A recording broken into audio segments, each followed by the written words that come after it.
Kayo ba inalalasing na? Parang hindi pa po eh. Hindi pa nalalasing eh. Amen?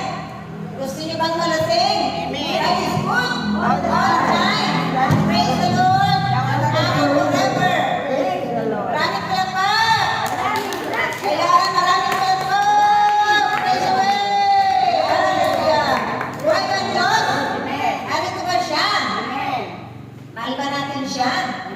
Talagang talaga. Nanali ba tayo ng palataya na kay Diyos na buhay? Nandiyan ba siya ang Yahweh? Sa ating puso, kalooban? Oh, God is good all the time. Praise the Lord. Set my spirit free. Awan siya, God. The will of the Father. Yes, I will.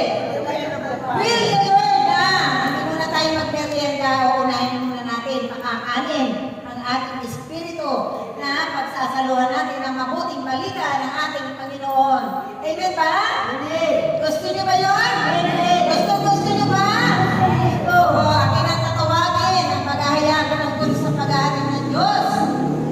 Pinananabigan naman natin pagpakinggan at pagsaluhan. Siyempre, lagi pinananabigan yan kahit tayo ay nakakapakinig sa mga homilya ng pare araw-araw, maya't maya. Pero pinananabigan pa natin lagi na basahin ang Biblia, ang kanyang love letter na iniwan ng ating Panginoon, ang kanyang salita na makapangyarihan. Amen ba? Siyempre, nagpapadala pa rin siya mag-Yahweh na maghahayag at magpapalaganap ng kanyang mabuting balita, walang diliti pa.